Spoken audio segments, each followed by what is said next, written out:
and beginning to come out of this meditation, aware of what it's like right now.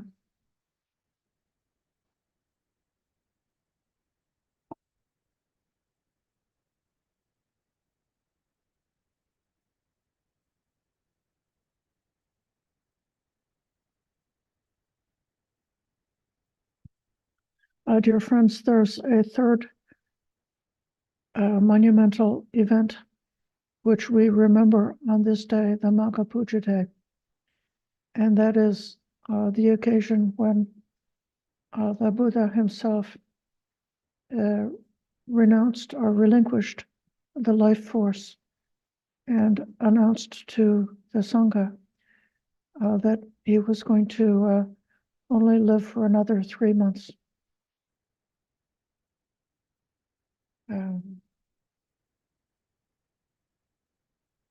Today has been such a powerful day for me that the talk that I had planned originally for tonight kind of went out the window a little bit.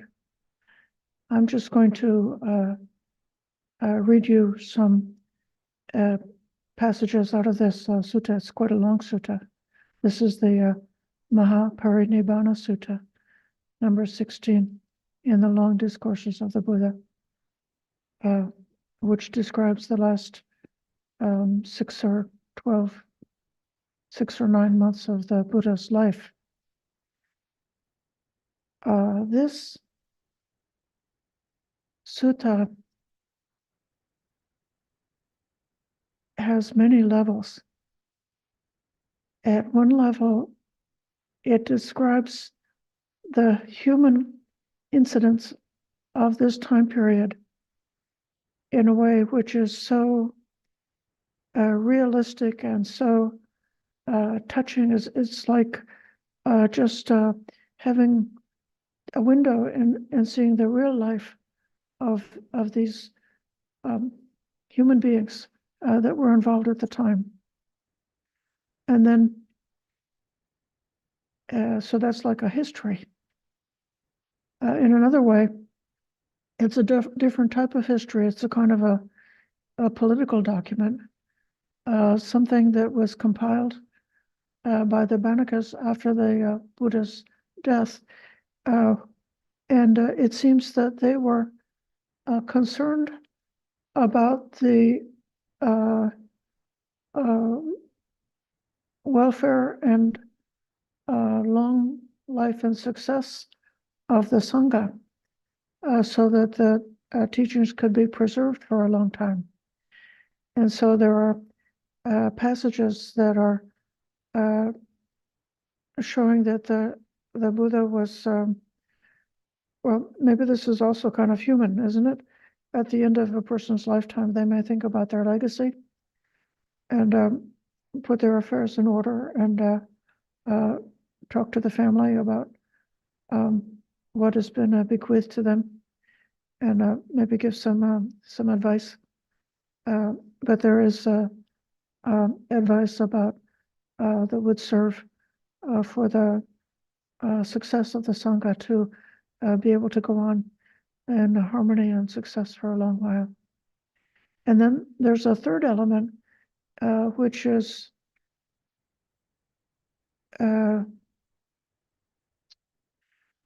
seems to be almost mythological in character. And I don't characterize these teachings that's been passed down in the sutras as being like a fairy tale or something that's made up. That's not true. But rather, there are some kinds of stories that seem to touch into the human archetypes in a way that's so deep. And when these teachings seem to fall into that framework, like a mythology, it's like the truth that's contained therein can reach the heart in a way that's something that's discursive, perhaps doesn't touch. And then the last element is the timeless Dhamma. It's in this regard, this is what I was at first interested in reviewing this this teaching in terms of the timeless Dhamma, remembering one of the themes that we've had throughout this winter retreat is listening to the true Dhamma and practicing the Dhamma in accord with the Dhamma. So then, here's this crucial moment. You know, there's only a limited amount of time for the Buddha to express what is the most important, what he really wants us to remember and not to forget. So I'm going to read you some passages that I selected out of this sutta. I'm starting with a statement. It's it is a summary of the Dhamma. Within this one sutta, the Buddha gave this teaching 8 times at 8 different places. So this repetition makes me believe that it's important for us to know and to remember. He said, such is ethics or sila, such is immersion or samadhi, such is wisdom or panya. When immersion is imbued with ethics, it's very fruitful and beneficial.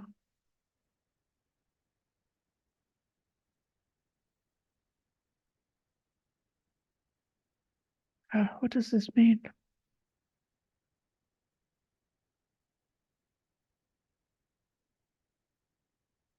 In a certain way, we know that a person who takes it seriously about the precepts of virtue, undertaking to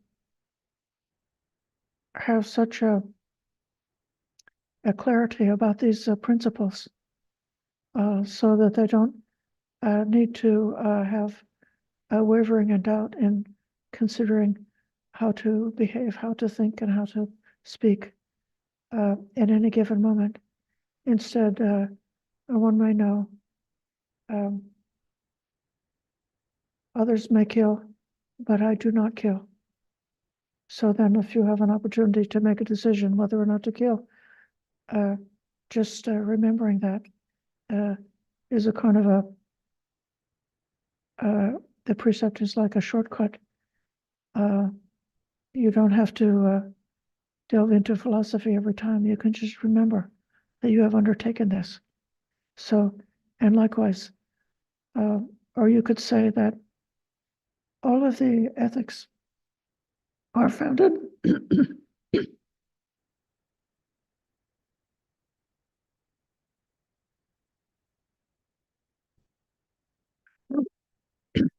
or virtue is based on non-harming. And non-harming is based on loving kindness. And so as we develop the Brahma-viharas and extend that heart of loving kindness, compassion, appreciative joy, and equanimity in all directions towards all beings everywhere, without making any distinctions near and far, then we have imbued the mind with the spirit of non-harming. We've brought about a kind of immersion, a kind of samadhi, which is imbued with the warmth of the Brahma-viharas.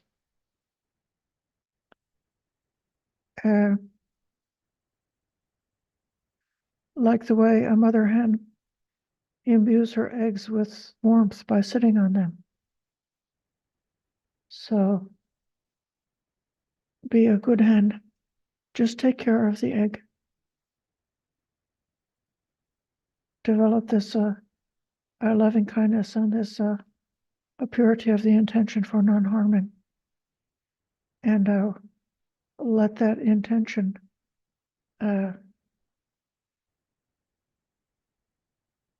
lead you to have the right kind of mind when you go to develop meditative concentration. Then the Buddha said, when wisdom is imbued with immersion, it's very fruitful and beneficial. So then, in that case, the panya, understanding causation, understanding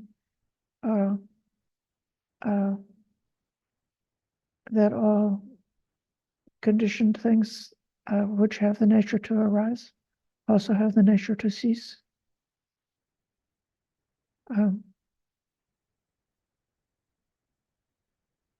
Understanding the Four Noble Truths and how to approach, like what to do with the Four Noble Truths, how to use these teachings.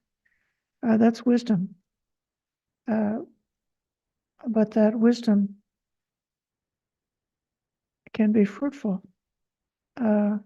when it has been nourished, nurtured, and protected by that wonderful samadhi, those states of pure tranquility, when the mind is as secluded to various degrees from certainly secluded from unwholesome states of mind, and then secluded from all kinds of disturbances. Then the Buddha said, when the mind is rightly imbued with wisdom, it is rightly freed from the defilements. The chitta is imbued with panya,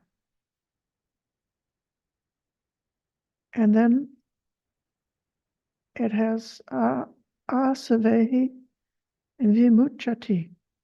It is freed from the asavas, freed from the defilements or the taints, namely the defilement of sensuality, the defilement of becoming or the desire to be reborn, and the defilement of ignorance. So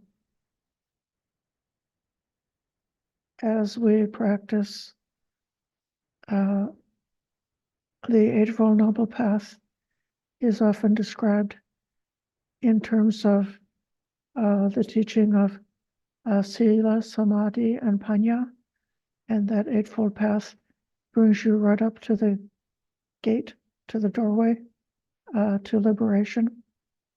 But the Buddha says here, don't just hang out on the porch or hang out at the gateway to awakening. Instead, have the goal, the result in mind. Go through that door.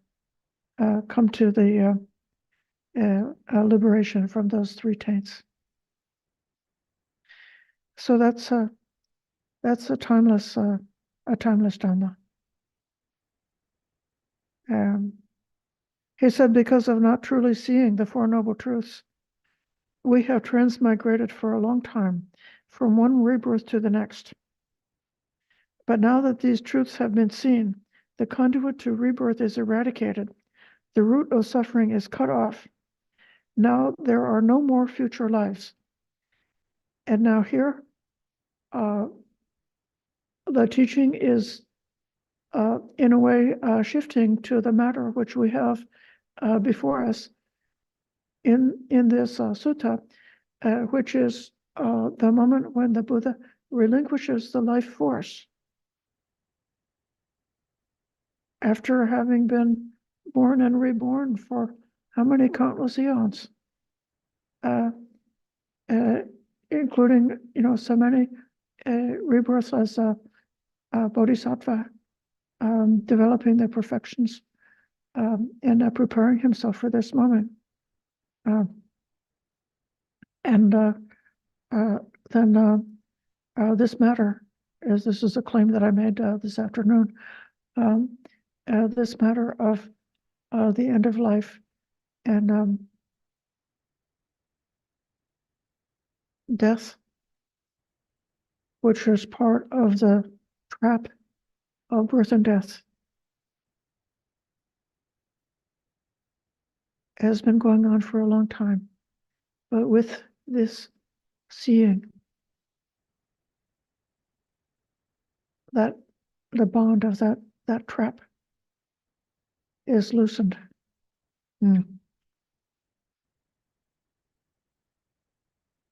The root of suffering is cut off.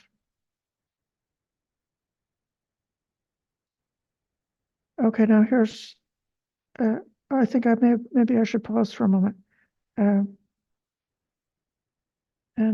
ask if there's any comments from you about these timeless Dhammas. Okay, Sheila. Good evening, Aya. Good evening, everyone. So when we think about rebirths, would that be like the daily rebirths of moving towards stream entry in terms of our practice and engaging the path, both the Four Noble Truths and the Eightfold Path, and with stops and starts, maybe, one day someone kills a couple of ants and catches themselves and they don't do it again. So are all of those kind of moving towards the rebirths?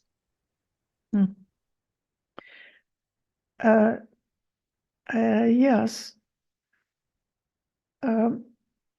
In everyday life, we can see many, like little moments of becoming.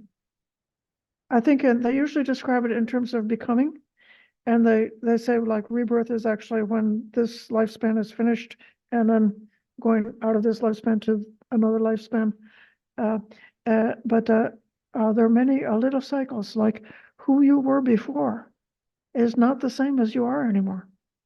You became different than you were before. The child is different from the adult, and there are ways in which the mind is both going through a lot of cycles of kind of like doing the same thing again and again. Like, how many times have you given up killing? Maybe a gazillion times in all the eons of existence. One may have killed and one may have given up killing, but then eventually, it does, like it come to the point where it could be possible that one could give up killing and it could stick, and one could not kill again for the not intentionally kill again for the remainder of this lifespan. That's definitely possible. I am often, as modern people, there's a more of a kind of a skepticism about rebirth, and if we hear that if somebody is a miser, that then they'll be reborn to be skinny or something like that. We don't like to hear talk like that because it just seems too materialistic and kind of trivial. But then in another kind of a way, I feel so connected to the animal existence. It seems to me that before I was a human, I was an animal, and then I was an amoeba, and then I was a lizard, and I still have got like this sort of like some lizard qualities within me that are, I think, things that maybe the heritage of those previous cycles, and I see the whole cycle of creatures trying to live, and even in modern times, because of both because of war and because of climate change, and then we see whole species, whole ecosystems having like all the creatures wiped out, having some flood event, and um, hundreds of humans and thousands and thousands of birds and other creatures have their lives destroyed all in one swoop, and we see, oh, this, it's been going on since forever, not just in modern times. And so when the Buddha said that rebirth was, uh, since the countless eras of samsara, death and rebirth has been going on and on among living beings.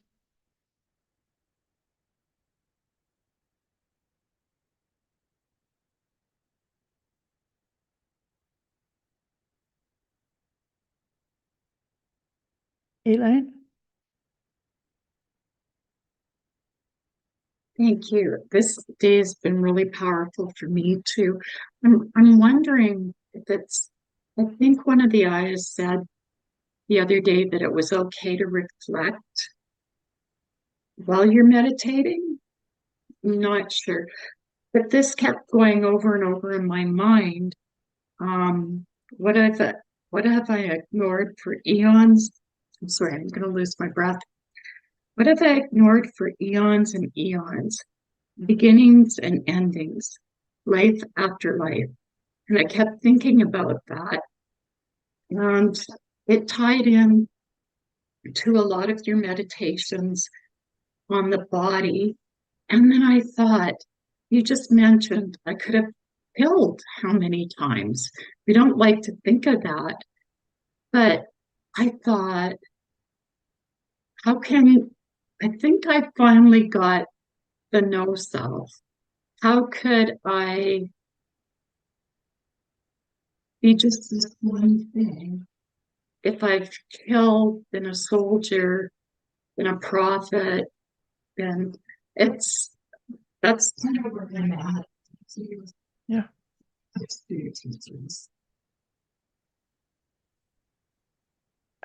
These kind of reflections help to condition the mind. At different times in meditation, the thinking stops, the discursive thinking stops, and we're just with like the data or whatever's arising in the moment. But then what we experience there and what we perceive is conditioned by the kind of reflections that we have according to what we've heard. So if we heard about anicca, about impermanence and about non-self, and then there's something that comes up directly to us that can be directly experienced, then the meaning or the significance might be realized according to what's conditioned by the way we've been reflecting about it. So not good to only spend meditation with those types of reflections, but it's kind of like an alternation between contemplation and stillness. This was just kind of one so yeah, I'll try not to do, but it was kind of like, it felt like a little breakthrough. Great. Okay, I'll call on Dilshan. Yeah, thank you.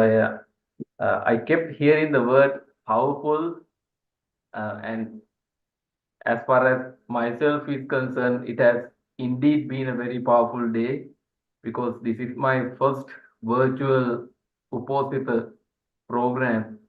So I'm really thankful to the Dhammadharani, all the teachers at Dhammadharani for conducting this.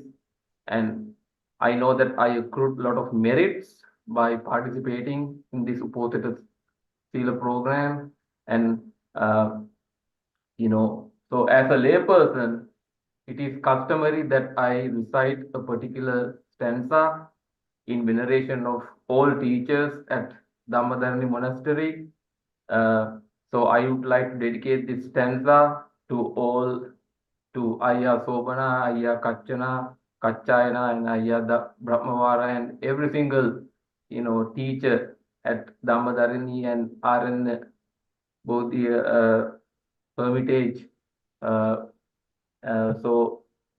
let us bring our palms together in veneration of the great bhikkhunis at Dhammadharani who are teaching, showing, and guiding us to the path of the supreme bliss of Nibbana. Silavantan Gunavantan Punyakunketan Anuntaran Dullabena Mayalandan Pasti Tunvandi Tunvaran Kema Uppalavanna Terinan Agatan Pati Patiya Saddha Sila Dayavasan Buddha Druhitan Namamahan. I worship the daughters of the Buddha who are graceful and virtuous, who have a rare human soul like a noble field of sages, who are standing next to me and worthy of respectful worship, who are descendants of the noble ones like Arhant Kema and Utpalavanna, who are the abode of faith, virtue, and kindness. I worship the great bhikkhunis. Thank you so much. Sadhu, sadhu, sadhu.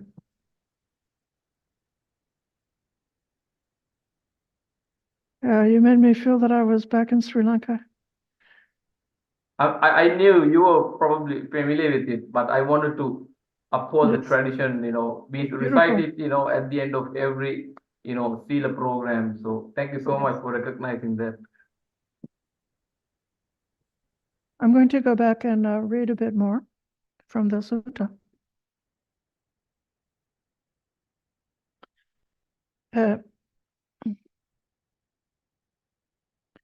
The Buddha commenced a rainy season residence in a little village, Bailuva. After he had started the rainy season, he fell severely ill, struck by terrible pains, close to death. But he endured, unbothered, with a mindfulness and clear comprehension. Then it occurred to the Buddha, it would not be suitable for me to become fully extinguished before informing my supporters and taking leave of the mendicant Sangha. Why don't I forcefully suppress this illness stabilize the life force, and live on. And so he did that. He recovered from his illness. After he'd recovered, he came out of his dwelling and sat in the shade of the porch on a seat spread out. Then Venerable Ananda approached the Buddha, bowed, and sat down to one side, and said to him, "Sir, it's fantastic that the Buddha is comfortable and well. When the Buddha was sick, my body felt like it was drugged. I was disoriented, and the teachings weren't clear to me." This is an indication of Ananda's emotional state that comes later on in throughout this sutta. And until we reach the goal, we may be subjected to this kind of fear and this kind of distress. Ananda said, "Still, at least I was consoled by the thought that the Buddha won't become fully extinguished without bringing something up regarding the Sangha of mendicants."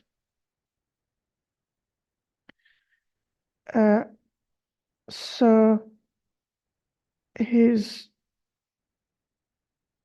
implying that there's some kind of, perhaps an unfinished disciplinary business or something within the Sangha, some kind of, every community has a certain amount of melodrama.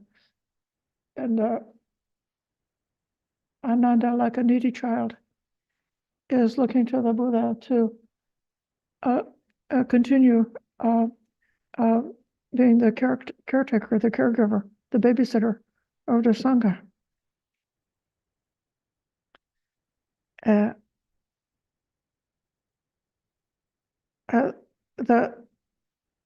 The Buddha does give teachings within this.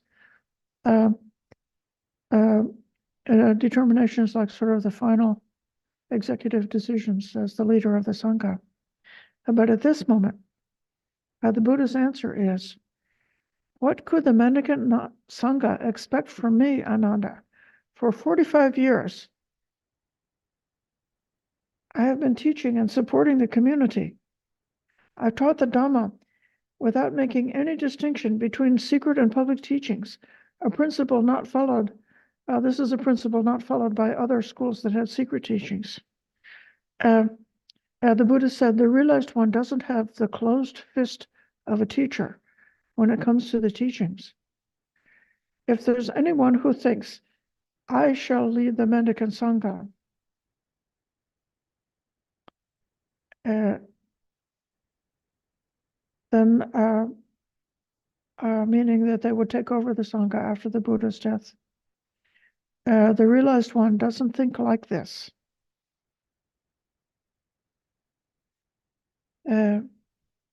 So why should you bring up something regarding the Sangha?"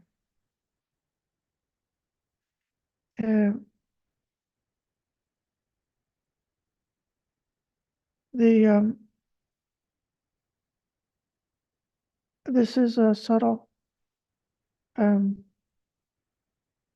somewhat of a subtle distinction, because other wonderful bhikkhu and bhikkhuni teachers who survived after the Buddha's Parinibbana, they did lead the Sangha. They organized the Sangha gatherings where decisions were made by the whole community. They were leaders in setting examples, leaders in teachings, leaders in virtue. But what this is saying is that just thinking that there's going to be a pope of the Buddhist Sangha, and there's going to be some kind of a continuity or a permanence or a stability there, which is going to make it safe and all right for you. Don't think that. Because of impermanence, there's nothing like that that can be relied on. Whatever you think is whatever concept you settle on, it turns out to be otherwise as soon as you've made it into a concept. So the Buddha declines to specify how the Sangha is going to carry on afterwards. He said, I'm now old, elderly, senior, advanced in years. I've reached the final stage of life. I'm currently 80 years old, just as a decrepit old cart is kept going by rope. In the same way, the realized one's body is kept going as if by a rope. Sometimes the realized one, not focusing on any signs, and with the cessation of feelings, enters and remains in the signless immersion of the heart. Only then does the realized one's body become more comfortable.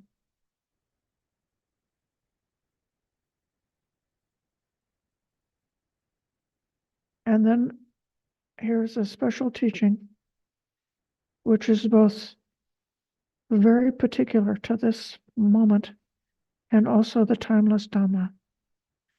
The Buddha said, so Ananda, live as your own island, your own refuge, with no other refuge.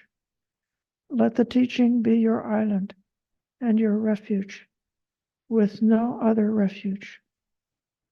So each one has to be responsible for themselves. And how does a mendicant do this? It's when a mendicant meditates by observing the body and the body, ardent, aware and mindful, free of covetousness and displeasure for the world. Likewise observing the feelings, the mind, and the dhammas, keen, aware, mindful, free of covetousness and displeasure for the world. That's how a mendicant is their own island and their own refuge, with no other refuge. That's how the teaching is their island and their refuge, with no other refuge. Whether now or after I have passed, any who shall live as their own island, with their own refuge, with no other refuge, with the teaching as their island and their refuge, with no other refuge. Those mendicants of mine who want to train shall be among the best of the best. I'm going to pause again and see whether there's any comment.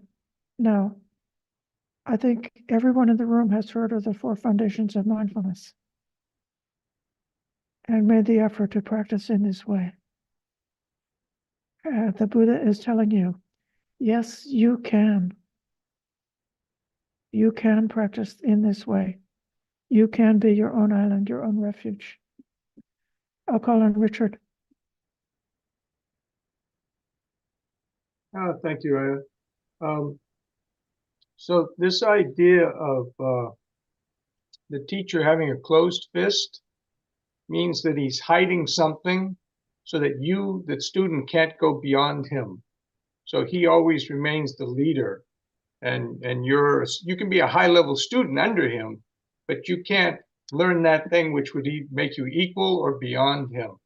So the Buddha's idea is that, everyone should reach their full potential no matter what he is, what it is, and he has no fear whatsoever, that someone might in some area do a little better than he did. You know what I mean? And so that's why he can just freely, show everything, because he's not attached to any position. Oh, I'm the leader or whatever. It's not like he's just a friend of everybody. He just wants everybody to free themselves from this endless, samsara of birth and death and all the suffering and difficulty, that goes along with that. So I think it's very important to understand that. And as Buddhism went on and developed like large monastic systems, they did develop the idea of like abbots and abbess. But from what I've read historically, I can't say it was true in all cases, but the Sangha of that area would vote. It was like an early example of democracy. So some people say, Greece is the birth of democracy, but we can see it in the Sangha. It was an earlier democracy, and they would decide who they felt as a Sangha, would best take that position, as the local leader in this area and things like that. And that was also at a later time, could change, right? And maybe that leader would want to go traveling or something somewhere else, so then somebody else would, take that position. But that was more because, when you get a large institution, it does require some amount of direction and things like that, as opposed to the early monasteries, which were more like, living in the middle of the bamboo forest or something like that, maybe you just lived under a tree and everyone had a tree or something they were living under, right? And as time went on, they started having huts and things like that made for them. And then, who was it? There was a queen that gave a palace. She gave one of her palaces and things like that. But that wasn't the original structure. So anyways, I just want to make that point. Thank you very much for listening. Thank you for that comment, Richard. Indeed, some of the greatest of the contemporary teachers that we've encountered, and we may see how the Dhamma that they have to offer is not changing, whether they're speaking with their inner circle of their most advanced students or whether they're giving a public talk. Well, in some ways, you use the skillful means to find a way of speaking that's going to be understood by the people you're speaking to, but to a very large degree, it's the same Dhamma no matter what. And even the Vinaya teachings, which are given in particular to the monastic Sangha, that's not secret. The householders can study and learn about the Vinaya, and they can use anything that they find in there that's useful for them.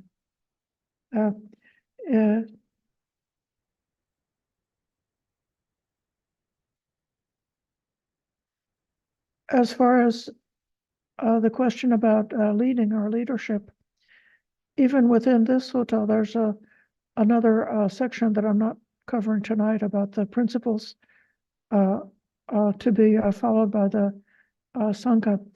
And one of them is to have the respect and appreciation for the elders who've spent many years, and also to respect and remember the customs and decisions that were made beforehand. And those things do provide for continuity. So there's this lovely balance between a consensus type of decision making, where everybody has a voice, and even somebody who's junior, if they see something that's a fault or that's wrong, they're allowed to mention it. And where the harmony is arising because everybody is swimming in the same value set. And so when we have the same values, the same goals, the same aspirations, and a similar understanding of the path of training, of the right way of training, then it's somewhat easier to reach a consensus kind of a democratic decision making, and to stay in harmony. But I have more. Okay, Richard. Yes. Just something occurred to me. Your Buddha there behind you, I see that Buddha's right hand is extended down, but I can't see it clearly. Is it palm out? It's Buddha the palm down. in- It's an earth-touching Buddha. Oh, it's an earth-touching Buddha. Okay. Because you'll see some Buddhas, they're sitting with their palm out, and it's either empty or it has a small fruit in it. And that's the example that he has his hand open for everyone to see, you know. Yeah. But I couldn't quite see clearly from here what it looked like. But anyway, it's just something to look for. If you go to a temple, you may see that. Yeah. Anyway, thank you. Let me continue with this sutta.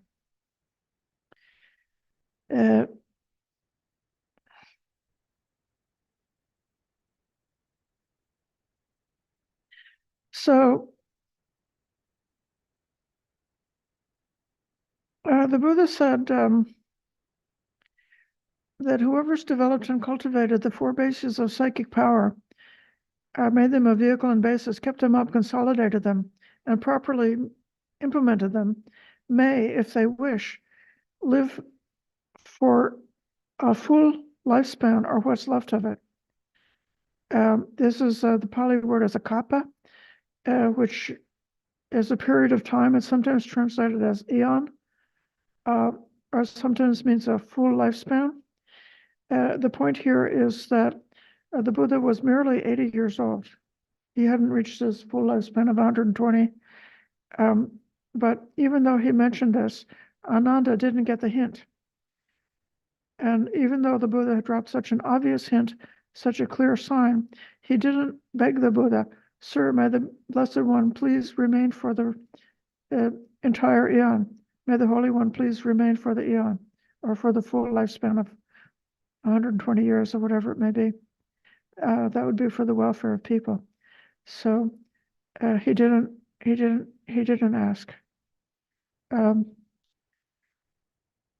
This is like part of the drama of this story. Then Mara approached,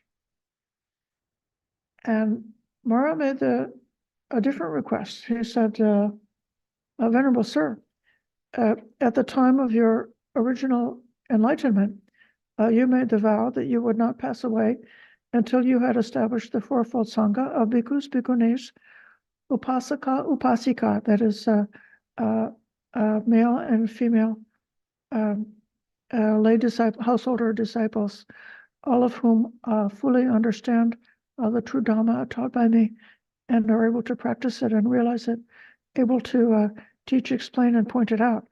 Well, you have done that. You have got already a well-established, competent fourfold sangha. So now I invite you to come to the end of this lifespan. And Mara made this invitation 3 times. This is where we get into it could be a mythology. At the time of the Buddha's original enlightenment, he was meditating, and he was thinking it would be too difficult to explain this Dhamma. And then Brahma, the Brahma Sahapati, the god, came to him and said, "No, there are people who just have a little dust in their eyes who will be able to awaken if you explain it to them, if you point out the Dhamma." And he made that request 3 times. So 3 times he asked the Buddha to continue his life. And now Mara comes along, and 3 times he invites the Buddha to end his life. I'm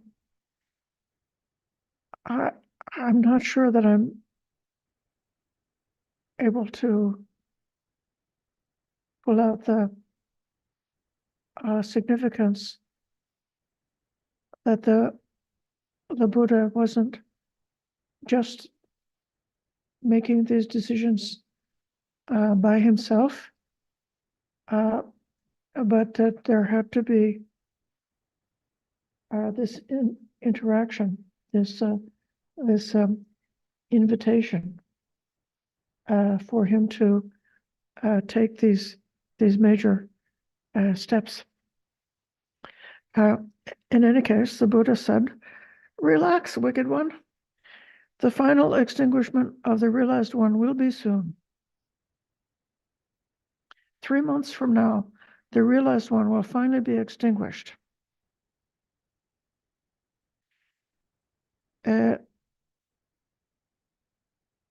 Now, this is kind of interesting because it seems in the story that the Buddha was still spending his rains retreat in the Beluva village. If that were the case, then he would have made this declaration during the last month of the Vasa, or possibly shortly after the end of the Vasa. And then if that were true, then 3 months after that would have been January, February. And I think someone can correct me if I'm wrong, that in some part of the Mahayana branch, the Buddha's Parinibbana is celebrated in January. But in the Theravada tradition, we have the idea that the Buddha's birth, his full enlightenment, and his Parinibbana all took place at the Vesak full moon. And so then in our tradition, we count back 3 months from the Vesak full moon, and it comes to today. In any case, this is the event that we are commemorating.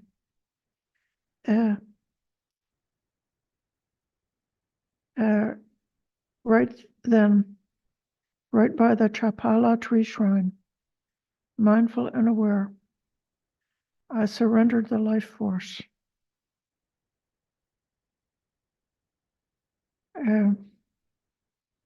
And then the earth shook and quaked and trembled. I'm going to go on a little bit more, then I'll pause. Ananda asked what was happening.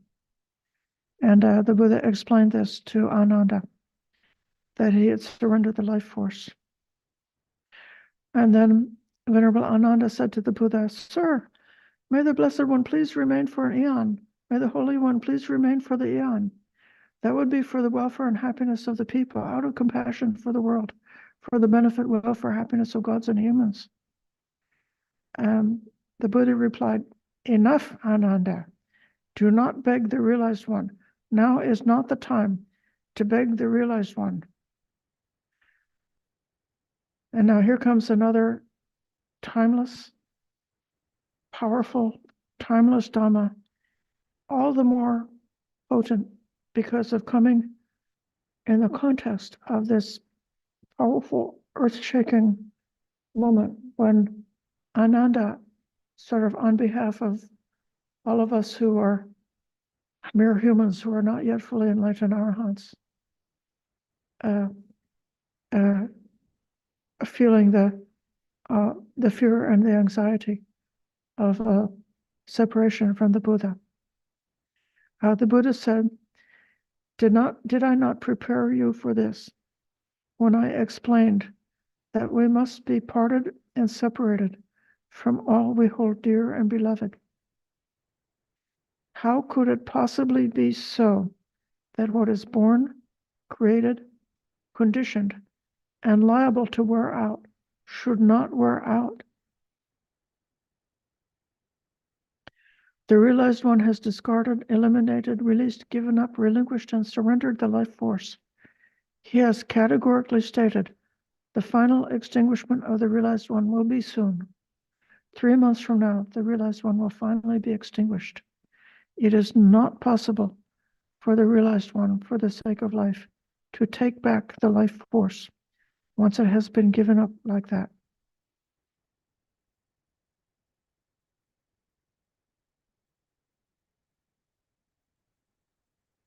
I'll pause here. And I'll take Richard's comment. Oh, I'm sorry. I forgot to put my hand down this time. But Okay. I can make a comment, and I know this comment is going to be very controversial. I don't personally have confidence in the idea that earthquakes happen at certain times. And the reason for that is not just for scientific reasons. We can give scientific reasons for that, but because an earthquake harms many people. Buildings collapse, people are hurt and injured, especially like they're saying, these were hair-raising earthquakes. That means it was pretty, big. And I've been through quite a number of earthquakes myself, living in California since I've been here so many years. So I don't believe that a Buddha would ever want to be the cause of so much pain and suffering to others. So that's my reason. It's not for scientific reasons. It's for reasons that I cannot see a Buddha associating his consciousness, his mind, with such a thing that could cause so much pain and suffering and injury, etc., loss of other beings. But it's just my point of view, but I think it's worth contemplating. So anyways, that's all I wanted to say about that. Thank you.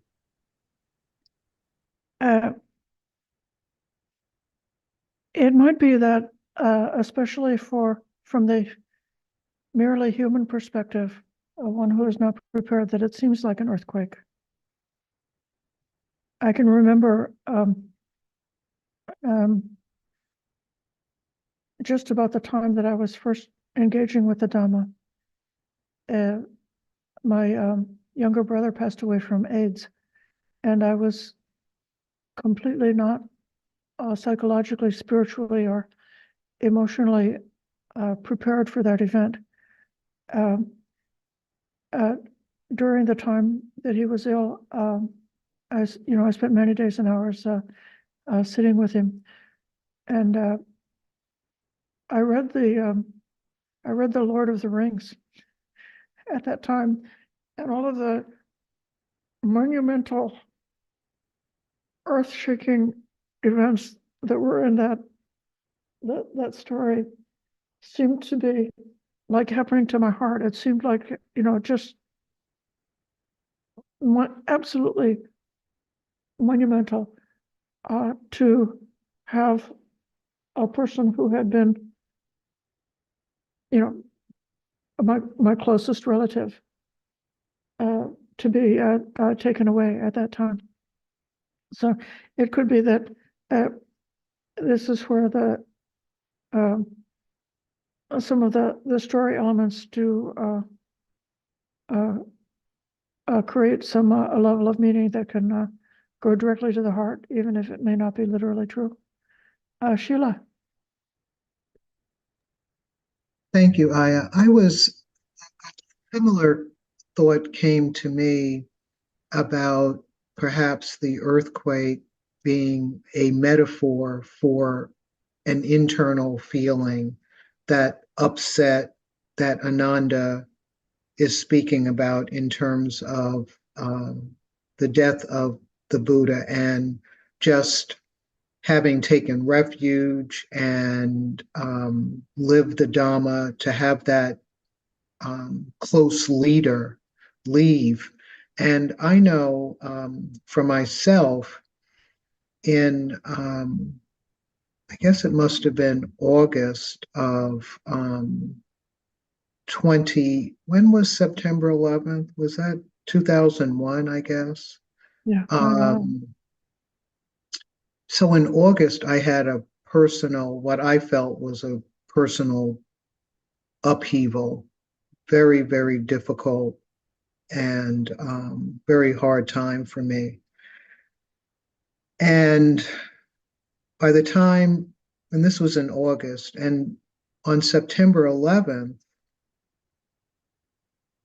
I said to someone, and I was going through a lot of grieving at this time, and my comment was, well, I had my own personal September 11th in August, the month before.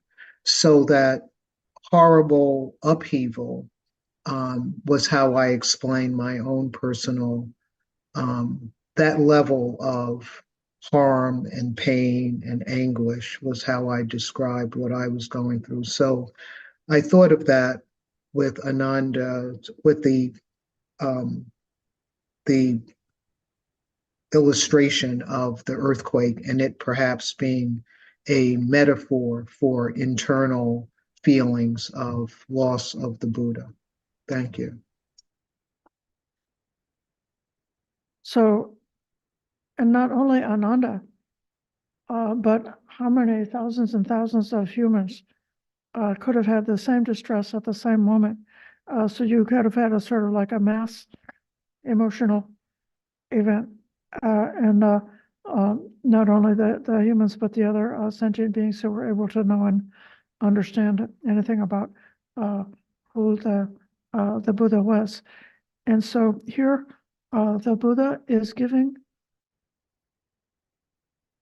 comfort and advising that, like, when you reach this island of safety,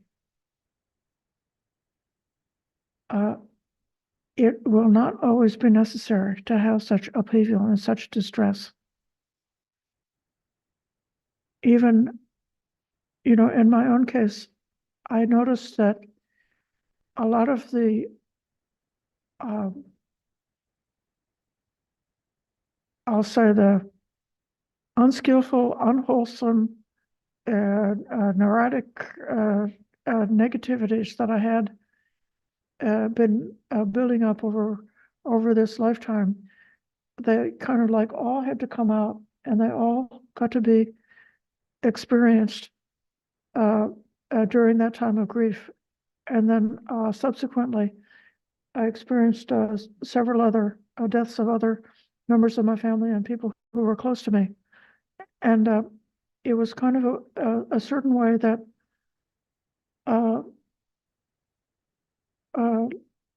later on, it was like the stable had already been completely dug out and cleaned out, and there wasn't any more shit left in the stable. So there wasn't anything like that tumult or that earthquake. There was simply actually nothing but love at the time of parting, the time of separation. And so then the Buddha does later on. I don't think we'll have time to get to it tonight, but at the end of the Parinibbana Sutta, the Buddha does comfort Ananda, and he praises how good Ananda has been, such a faithful attendant, and says how many merits Ananda has. He says, you will realize the deathless. You don't worry, don't be afraid. You will be able to realize this. You will be able to find your island of safety, and be safe from this kind of turmoil and this kind of disturbance. And so, but in a way, yes, our reaction to death, a lot of the unskillful states, even, being that we're social beings, what we think is our identity, our self, it's not just only within the frame of this body, but it's also the social relationships with those who are close to us, who are around us, that also are part of the self. And so when our relatives, our family becomes decimated, then we can feel like, the skin has been peeled off or the arm has been cut off, that a part of ourself is gone. But nevertheless, when we come home, we don't have to experience these things anymore as a turmoil. So then you got these three teachings, the three universal Dhammas that are nested in this story. The first one about the 4 parts, about Sila, Samadhi, Panya, and Vimutti, ethics, immersion, wisdom, and liberation.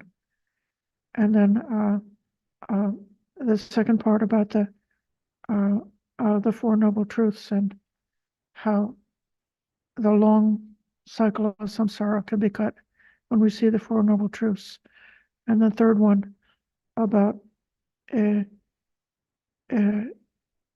everything dear and delightful will become separated. And then this fourth one, the teaching to rely on yourself, to make yourself an island, to be your own island, your own refuge with no other refuge.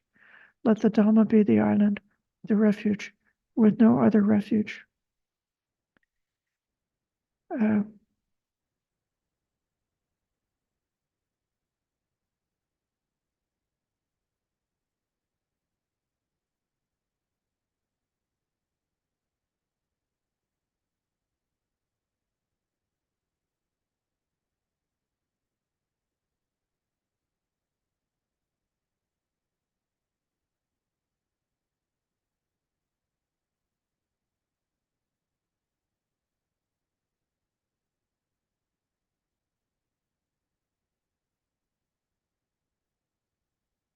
The Buddha called the entire Sangha together.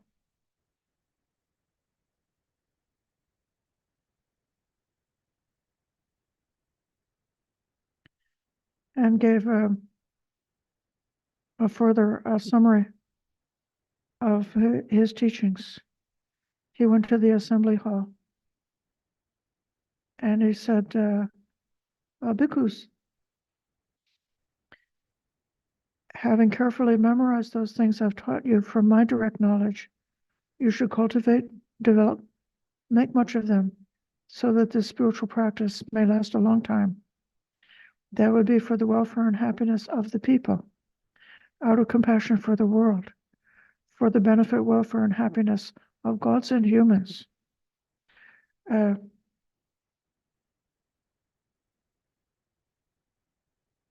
This is in a way, the rebuttal to the complaint that some people have that in the Theravada, that the Theravada are selfish because they're aiming for extinguishment, aiming for Nibbana.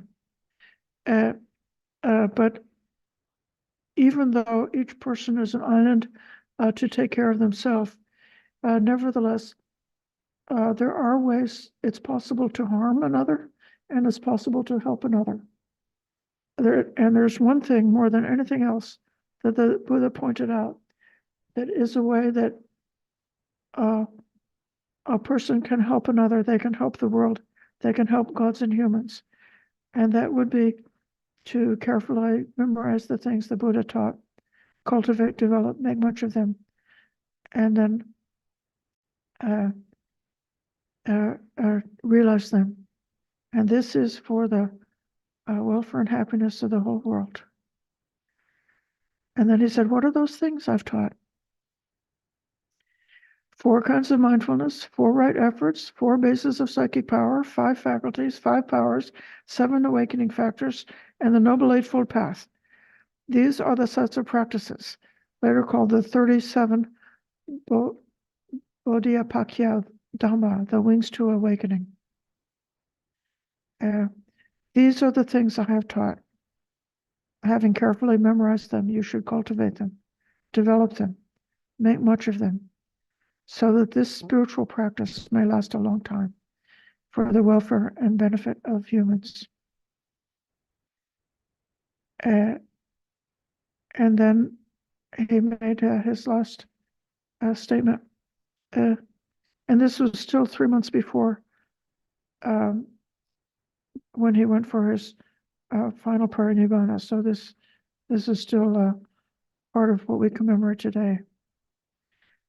Come now, I say to you all, conditions fall apart.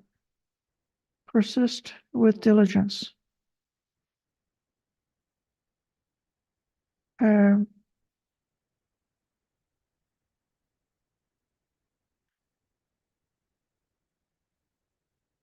Vaya Dhamma Sankara. Vaya is changeable. In this case, the Dhamma means the nature. So sankhara, or conditioned things, have the nature of changing. Therefore, one should strive on with diligence. And again, he repeats that 3 months from now he's announcing it to the entire gathered assembly of monks. 3 months from now, the realized one will finally be extinguished. This is what the Holy One said.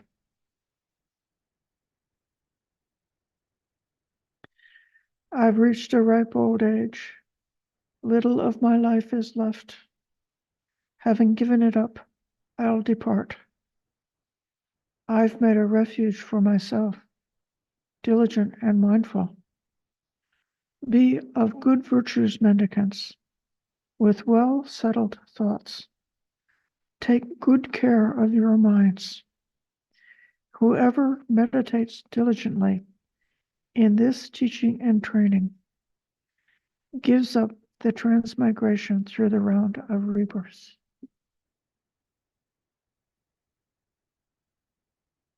So it's 8:28, and I was able to come to the end of the section that I wanted to read to you. Sadhu, sadhu, sadhu. If you feel inspired after the end of this session, I very much recommend meditation. Very often on the full moon night, people will meditate all through the night, or at least up until midnight. So that will be a good practice. I'm going to call on, okay, Sheila first and then Richard. This is very quick. I didn't write down I remember 61, which 1-6. 1-6, and yeah. and in which in the long discourses. long discourses. Thank you.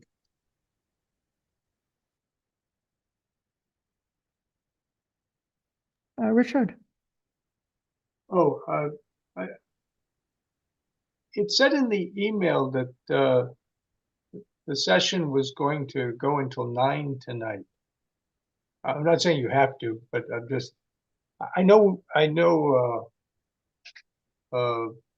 night sessions, you normally finish at 8:30, so I'm just not sure.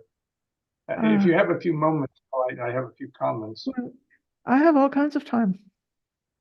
Oh, okay, all right. So these 37 Bodhipakkya Dhammas,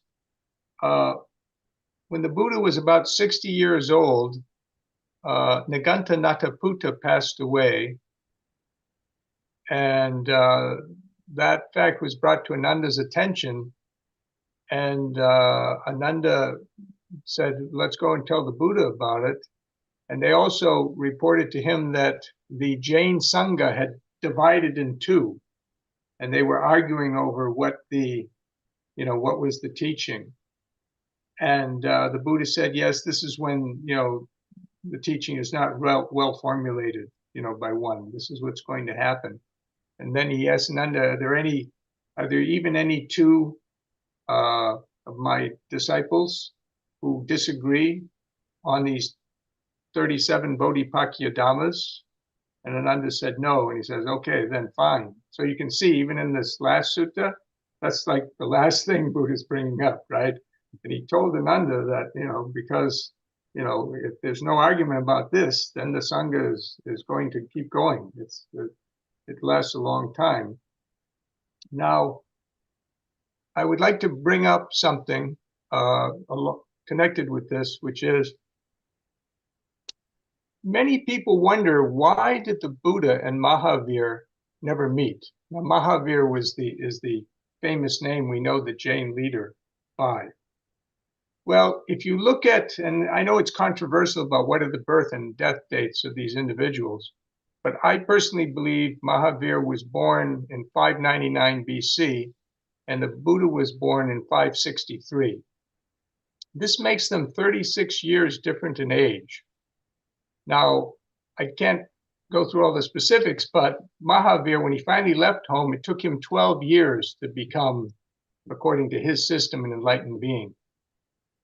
Mahavir is not the founder of the Jains. The Jains already existed. And he was born a Jain. He just came back in and said, okay, I've become the enlightened, the Chitankara, I think, something like that they call it. There's different names they use. All right. And he lived up to a certain period. And if you know the years involved, when the Buddha at 35 became the Buddha, Mahavir dies 1 year later, according to this timeline. Now, the Buddha in his first year, he was, producing arahants left and right? He had over 1,300 arahants in a very short period of time. He wasn't going around meeting other teachers like you see later on, right? As he becomes more and more established, he's visiting with other groups and other teachers, and they're having debates, or they're sending their top students to debate him and things like this, which the Jains do at a later period. But Mahavir was off the scene by this time. So then you say, well, who is these Niganta Nataputas? On the night that Mahavir passes away, according to their system, his chief disciple suddenly attains that same level of enlightenment as Mahavir. In other words, like magic, okay? On the night he passes away, like magic, attains this attainment. And in their system, there's only one. The only other possibility is you can starve yourself to death, and at death, you can become a what do they call it? One who goes across the ford. I can't think of the word right now, but anyway, they have a title for that.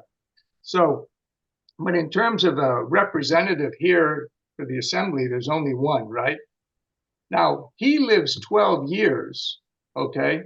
So the Buddha is now 36, he's 48, he passes away, but their Sangha stays in group because his chief disciple, that night of his death, he suddenly becomes fully enlightened. Now, he lives another 12 years, and that brings the Buddha up to 60 years old. At that point, Ananda is Buddha's attendant, right? And so now the story all comes together, and now we know why, just by analyzing the dates, why the Buddha and Mahavir didn't meet. And there's another reason as well, too. The Jains were kind of like a closed sect of people. You were kind of born into Jainism. They weren't really going around and trying to convert others to Jainism.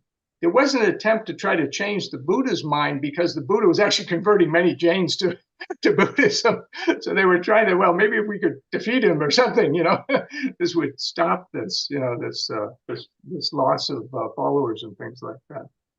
But anyways, I just think it's interesting that there's, very clear reasons. And the reason they're called Niganta Nataputas is because one of their titles were Nigantas, and Putas means the son of. So these are the sons, just like in Buddhism, the good sons and daughters of the Buddha, right? That's the same concept, right? So the first one, that was the son of mine. And then the next one, he was the son. They were following in the line of Mahavir, okay? So anyways, I'm not saying anyone has to accept that. You might want to, if you're interested, do your own research. But I believe it answers the question why they actually never met. And, there's a couple of different reasons. Like I said, it was basically a closed sect. Because Buddha goes many times, he goes into assembly, he sees a bunch of monks in a park or something under a certain teacher, and he goes in there.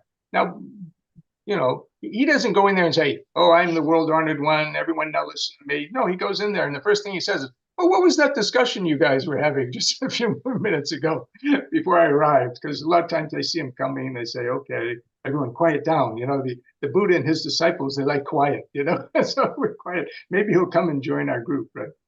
And so the Buddha always asks that question. And sometimes they tell him, if it was a kind of a philosophical point, they might say, okay, we were just talking about this. And then the Buddha might show them how that doesn't really work if you analyze it very clearly, philosophically. Or or they say, well, forget what we were talking about. Give us your, why don't you tell us about your Dharma? And then he describes his teaching like that. And anyway, it's just kind of a way to understand the whole system of the way the Indian world worked and how the Buddha interacted with it and things like that at that time. So anyways, thank you very much for listening. Thank you for that context. The summary of the the 37 factors, 37 wings to awakening,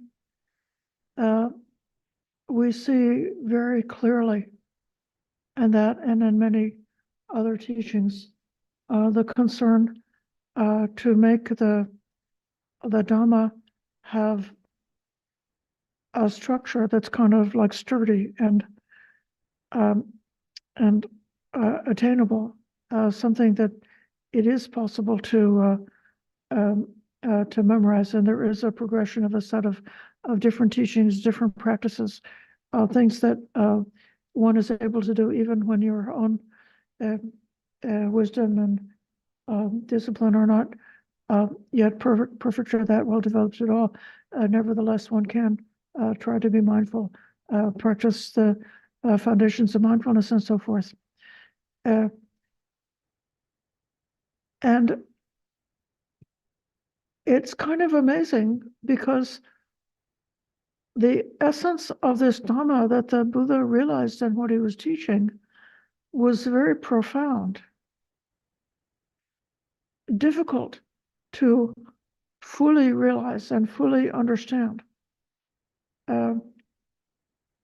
And very often, even the monks who had been in training would get confused and come up with statements like they think that this consciousness runs along from life to life, and are in different kinds of ways. The subtlety of the Dhamma would become sort of like crystallized into something that's more materialistic, and then the Buddha had to really make the effort through so many decades of working with students and clarifying things and responding to their misunderstandings to come up with a system that is not likely to slip off into something that would be like a kind of spiritual materialism or something superstitious or something like that. And so this is something that we can appreciate and be grateful for. I know that very often people who are dedicated to the early Buddhist texts have a critical attitude towards the commentators. A lot of the commentators were writing things down several hundred years after the Buddha's Parinibbana. And even we see in the Western scholarly tradition, this would be like the university level experts on Buddhism. Sometimes you read that the early commentators were very like foolish and uneducated because they didn't understand linguistics, or they didn't understand philosophy or something like that, and then like these modern thinkers will have their revolutionary different way of understanding and explaining what the Buddha said, and be like a discounting and saying that 50%, 60%, 80%, a large percentage of what's passed down in the sutras is actually, we don't need to pay attention to it, and like that. But I feel that the Sangha had so much love and respect for the Buddha, and so much clarity about what they had been charged with. They had been given this assignment to understand the true Dhamma, to learn it clearly and to understand it correctly, and then to work with it, with that yoniso manasikara, until they would personally realize becoming arhat, or becoming at least some stage of the noble level of the training. You had many famous monk teachers afterwards who were fully enlightened arahants, and you had other great teachers who didn't make the claim of being arahants, but they were faithful disciples who were practicing with such sincerity and such integrity to try to understand and clarify what the Buddha's teachings were. So in that way, even though the commentaries are sometimes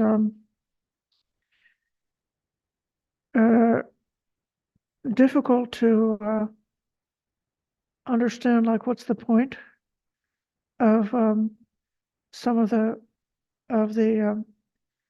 commentaries, I always try to read them in a way which is sympathetic and with appreciation, and having even having the gratitude for the living teachers who are able to, through their, not only their words, but also through their character and their way of practicing, able to manifest and show what this teaching is about.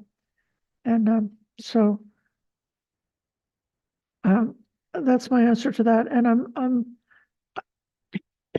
I know that there are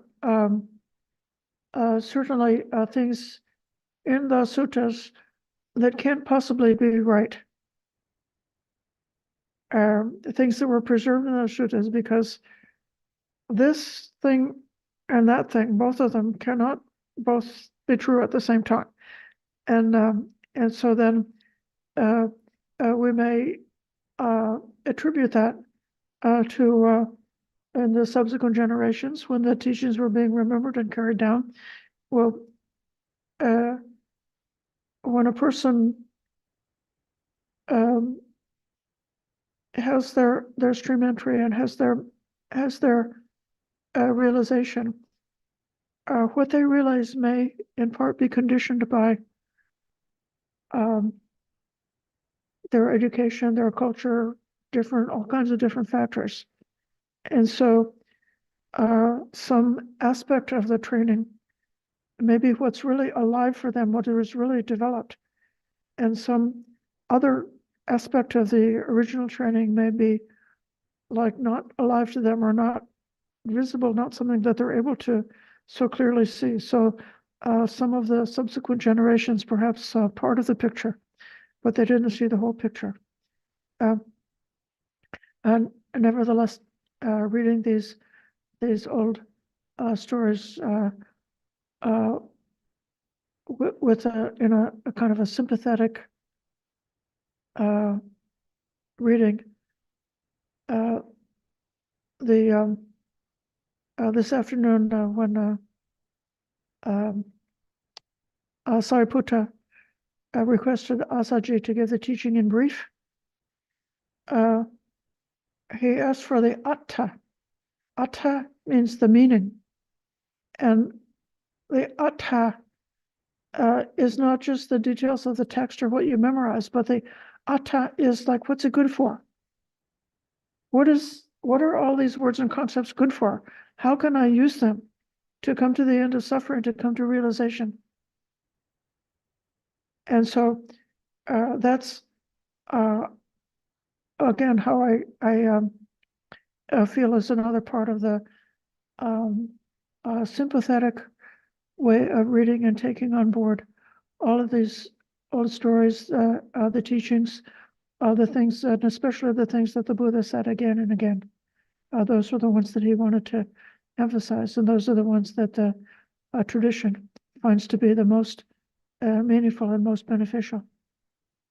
But we always read the suttas with an attitude of sympathy and kindness, always seeking for what is the meaning that we can use these teachings for our own benefit, for our own realization, for our own practice.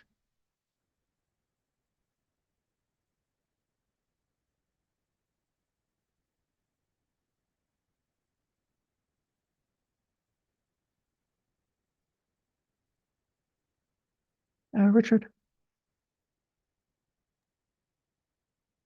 Thank you. Based on what you just said, because there isn't a lot of time sometimes when I'm speaking, and I don't want to suck up all the oxygen in the room and take up all the time and things. So sometimes I make certain statements and they're kind of short, that doesn't have everything maybe that I want to convey in it. But, I don't want to talk too long, although I've broken that rule, I believe, on a number of occasions. but anyways, that's how I look at it. But even though you'll hear me at times saying things like, I disagree with Bhikkhu Bodhi's translation on this, or I think this in the commentary is not accurate for whatever reason, or something like that. But people need to understand about me that I respect the whole history and line of the Sangha, because if there weren't people keeping this going, even if they themselves didn't completely penetrate it or had some slight misideas about it, that's why I always explain that even becoming an arahant doesn't mean you now suddenly by magic know every single category and every side issue and whatever, that the Buddha talked about in his life. It's not like that. There's no magic like that. So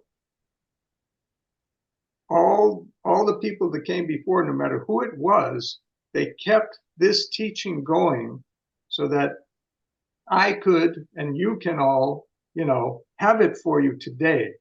That if it had died out, because some important figure in history, even if he wasn't completely 100% accurate in everything he was understanding and saying about the Dharma, didn't push on at that point in time, because there were many times when, like when the Muslims invaded India and they were killing all the monks and all the universities and monasteries and everything in North India and stuff like that. There were times when Buddhism could have, died out, but luckily Sri Lanka was kind of isolated, so it didn't get too much, of that type of treatment. But even then, in some parts of India, kings reverted from Buddhism back to Hinduism and persecuted the monks, or the monastics, I should say. And but thankfully, there were people to keep pushing forward, keep it going until today, so that we would have access to this. So I don't want anyone to think and say, oh, some particular teacher who's doing a translation, and I say, well, I think the translation is a little off. It should be more like this. That I'm denigrating or criticizing them or looking badly at them in any way. Okay, it has nothing to do with that. Or a commentary may or may not be correct. It has nothing to do with that. I'm only interested in trying to clarify the Dharma enough so that people can utilize it to awaken to Sotapanna. And at the same time, even though I disagree with Bhikkhu Bodhi on some issues, like he did I'm forgetting now how many episodes it was. Anyways, 100 and something, 152 lectures on the Majjhima Nikaya. Now, I have listened to those lectures over 20 times. I would go day after day after day, just listening over and over again, to those lectures, and then studying and doing studies and stuff on my own. So even though I disagree with him I highly honor him. And my introduction to the Theravada Sutras were his translations. So, how could I not be thankful? I didn't know Pali, right? So how could I not be thankful to his efforts and everything, and how he's dedicated his whole life to these things? So it's not a question of, thinking somehow I'm superior or something like that. It's just a question of clarification, that I think some things need a little more clarification, and that clarification may give an individual an insight so that they can see it clearer, and they can, really start progressing, on the path. And so anyway, I just want to clarify that issue, because I don't want people to think that I'm not thankful and I'm not respectful, to those that have come before. I'm extremely, thankful and respectful, because without them, I couldn't have come to understand anything at all, about the Dharma, because the Dharma wouldn't have been there to understand. So, Okay, thank you. anyways, that's all I want to say. Thank you very much.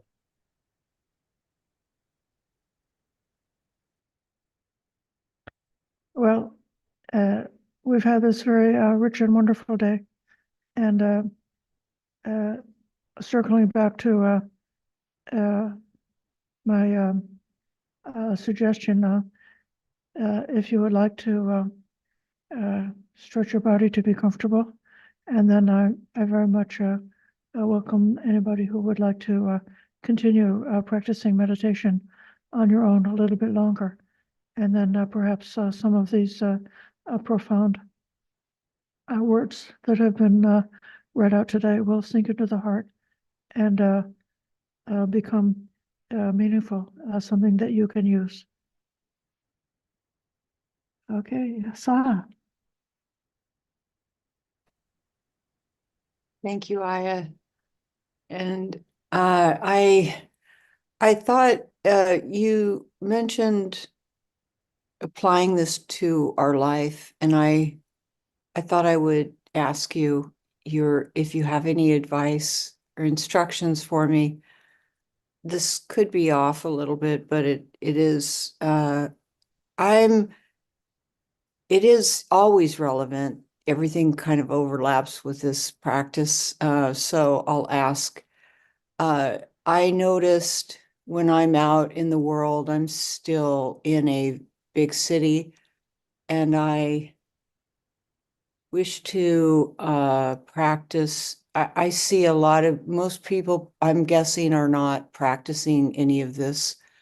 And how to have an attitude, what kind of attitude should I cultivate toward others? I see angry, aggressive, these running over people. I have practiced metta. That's always helpful. Anyway, if you have any, how do you apply your view? If you have some tools or practices to go in the world, how do you see it? Others that are in the world, and maybe to see them like me. They want what I want. I think you mentioned that recently. Yes. They want to not suffer too. So if you have any suggestions for where to keep my mind Mhm. in a wholesome way. Yes. Thank you. Certainly, metta and the personal commitment to non-harming is a very good starting point and a protection for your own mind when being out in the world. As far as the useful way to communicate with people who have not been exposed to any of this teaching, who then maybe filled with anger or all kinds of defilements, to whatever extent we're able to stabilize ourselves and to protect our own happiness and peacefulness, so that then whatever we say or do is coming from that place. This does make a great impression on people, and it could mean that they would become willing to listen. Another aspect the Buddha said that dukkha should be fully understood. And I've noticed that people in general, and especially people who are suffering a lot or people who are angry, people really like to be seen, and they really like to be understood. Nobody wants to be brushed aside or ignored or treated like a nothing or treated like unworthy of attention. So the practice of reflected listening, which is a secular kind of a teaching that was developed by a teacher who had the background in Buddhism, I think, combined with our own inner peace and having that inner harmony, that then if we are able to like really see and know how the difficulties, the anxiety, or whatever it is that people are going through, and being able to acknowledge that it may be that this can cause people to like see something in you, and then they want to say, "Oh, who's your teacher? What is your practice? What is the Dhamma that you know about?" And then if somebody is interested or opening like that, then with skill, one can speak to them. Always emphasizing on that which we have in common, and not emphasizing on that which makes us different or separated. So all beings have the desire for happiness. That's something great that we have in common. And then most people can see that there's a connection between ethics and happiness. And if they wish for happiness, that they can see that becoming more thoughtful or making more wise choices with their ethics can lead to happiness, and so forth like that. And then when the Buddha was teaching worldly people who were not practitioners, not people who had been mendicants, he taught them the basic right view to understand karma, like what goes around comes around. And it's just kind of like a fact of life that actions have consequences. And Sila and the Brahma Viharas. So those were the first three teachings. And then based on those three teachings, then he could get into the like the mental training of giving up the hindrances and, like starting to do the psychological help, cleaning the house or cleaning the stable. And then he would teach them about heaven. And then the defect or the danger in heaven, which is that it's impermanent.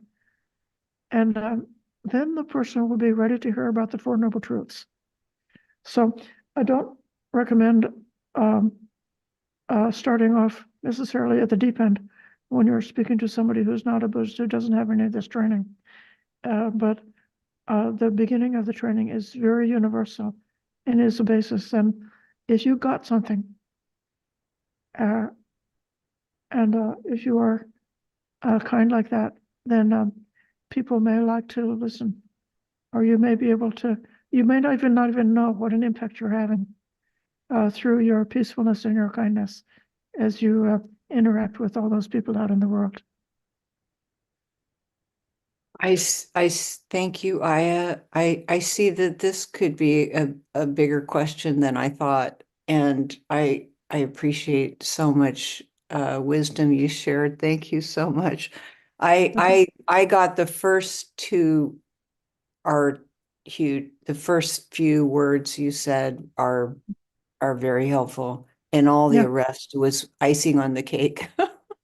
You may ask me to have a class dedicated to this subject in the future, or even more than one class, because it's a very good topic to develop.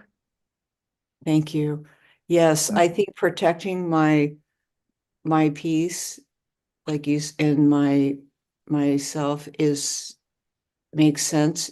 And for me, I get that. And then people want to be seen.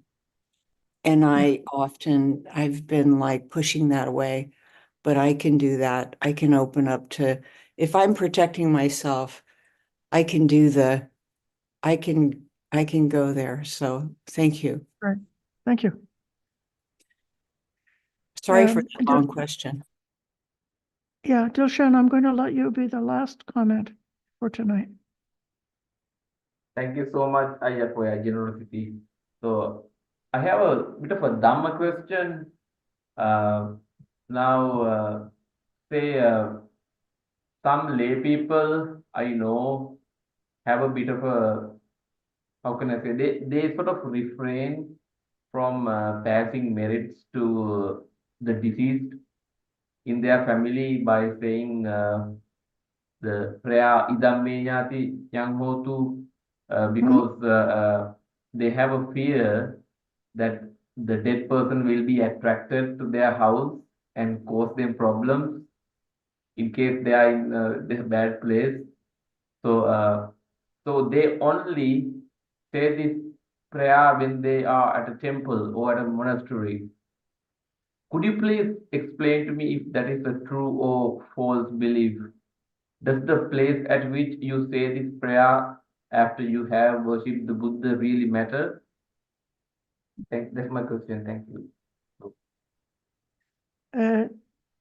This is the very common expression, idame nyati nam hotu sukita hontu nyatayo, when not doing a good deed with the dedication of merit. In fact, all of us, just by listening to the Dhamma and discussing the Dhamma and practicing meditation today, those were merits. Yeah. And we could dedicate those merits for the welfare of others. And then in particular, our deceased relatives, it's possible that they could be in a state of existence where they're in touch and they could hear and be aware that we're dedicating merits to them. If a deceased person is in like the ghost realm or one of the Deva realms that's connected to the earth, that's like in touch, then they may know and be aware. The way I heard about it, well, this isn't really relevant to, maybe it is relevant to your question. The way I heard it explained is that beings in those states don't have as much opportunity to do meritorious deeds as a human being. But if they know that we are thinking of them, when they hear those words, then they rejoice. And that rejoicing is a merit. So it's one of the few things that they can do that's meritorious, is they can appreciate that their relatives are still remembering them and thinking of them kindly and wishing for their happiness and welfare. I absolutely, I've never heard of such a thing as somebody being afraid of ghosts. I mean, I guess it's it could be, but it's not necessary to be afraid. I mean, it's the place. Like, let's say I'm doing it at home. Say my grandfather passed away. I'm Yes, just putting up a story, you know. So I worship Buddha now that I say Dhamme Nyati Nyang Hotu. I don't have that fear, but I know a lot of lay people. Yeah. You know, they don't like to do it at home. They like to go to the temple or the monastery, thinking Well, that it's safe to do it there. let them do what they feel the most comfortable and safe to do, and but let them practice loving kindness, because when the spirits are the devas are creating trouble, then if if you behave with kindness towards them, then that will help them to turn around and not to give you any more trouble, and instead to help you. So Thank you. this is what the Buddha said. Okay, Thank let you us so much. close by giving respect to the Triple Gem.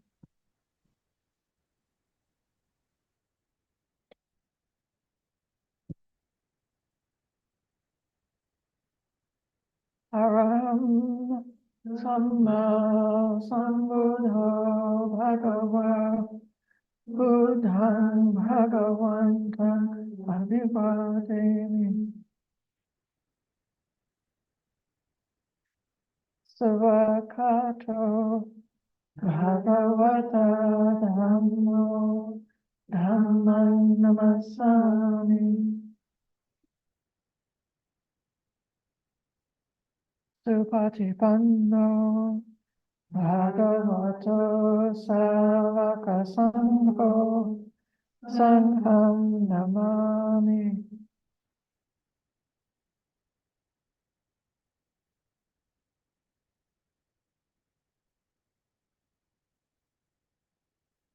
Okay, thank you. Thank you.